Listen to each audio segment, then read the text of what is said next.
کتنی نمازیں ہیں جو ہم قضا کر کے سوتے ہیں، کتنے سجدے ہیں جو رب العالمین کے قضا کر کے سوئے ہیں، کتنے رکوع ہیں جو قضا کر کے سوئے ہیں۔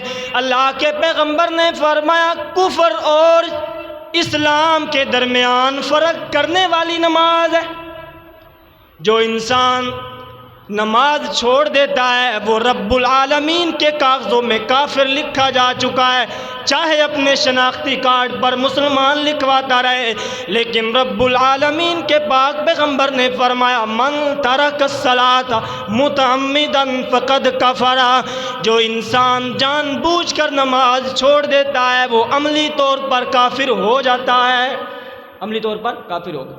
دو کام کبھی نہ کرنا، شرک کبھی نہ کرنا اور اللہ کا سجدہ نماز کبھی نہ قضا کرنا۔ اقیموا الصلاۃ ولا تکونوا من المشرکین، نماز کو قائم کرتے رہو اور مشرکوں میں سے نہ ہو جاؤ۔